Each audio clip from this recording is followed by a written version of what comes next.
Unang product po natin is tinatawag po na EcoPads. So, ito po yung na-invento po ni Sir Manny Alagar. Ginamitan po siya ng tatlong technology.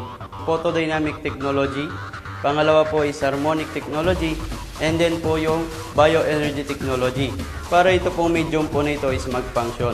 So, ito po yung gagamitin po natin para magkaroon po ng savings doon sa kuryente po natin. Paano po nagkakaroon po ng savings? Dahil pinapaganda po niya yung daloy ng kuryente. Sa theory po ng mga engineers po natin, mga electrical engineers, mga electricians, sa kuryente daw po mayroon po yung ingay. So yung ingay po na yan, nakakagawa po yan ng init. At yung init po na yan, yun po yung nakaka-istorbo po doon sa daloy po ng kuryente po natin. So ngayon po, ang easiest solution na nakita po ni Sir Manny is to put silent energy on the cable by attaching EcoPads with noise reducing technology. So ito po ang ginagawa po niya, binabawasan po niya yung ingay doon po sa kuryente. Kaya nagkakaroon po ng pagbabawas po doon sa init po niya na nakaka-istorbo po sa daloy ng mga appliances po natin, mga performance po nila. Ngayon po, kapag nabawasan po yung ingay, sigurado babawas po yung init na nakakagawa po ng losses po natin. So nagiging smooth po yung daloy po niya. So ang nangyayari po, yung pumipigil po dati sa kuryente po natin tawag po na resistance, so nag-i-smooth po yun. Nawawala po yung mga natatapon na energy. So yun po yung mga losses po natin. So gaganda po yung daloy ng kuryente. So doon po nagkakaroon po ng savings.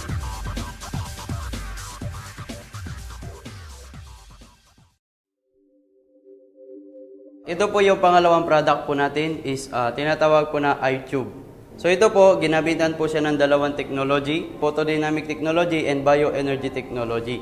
So pagka nalagay po ito ng tama, ang magiging function po niya is magkakaroon po ng magandang savings po sa LPG.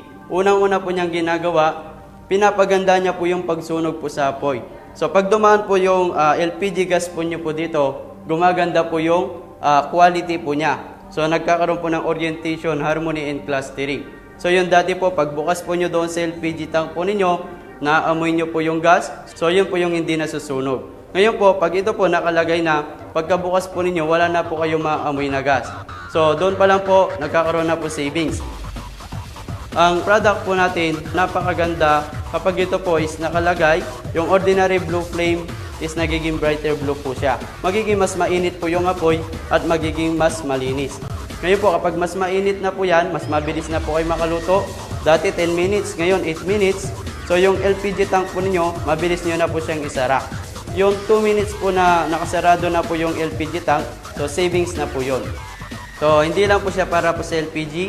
Yung iTube po natin, meron po tayong iTube para po sa motorcycle. Meron din po tayo para sa mga maliliit po na sakyan. Tapos po, meron po tayo iTube na malaki. So, ito pong malaki po na ito na nakadesign para po sa mga malalaking makina. So, pag ito po nakalagay na po doon sa sakyan, tumatahimik po yung makina, gumaganda po yung performance po ng makina, yung amoy po ng usok, nababawasan po yung mabaho na amoy po ninyo. Tapos yung makapal po na usok, doon po sa mga diesel engine, so nababawasan din po yun. Kaya po tumahimik po yung makina, gumanda po yung combustion ng fuel. Ang ginagawa po niya, complete burn din po yan. So sinusunog niya po lahat po yon, kaya wala na po kayo nakikita makapal na usok at mabaho sa tambucho po ninyo.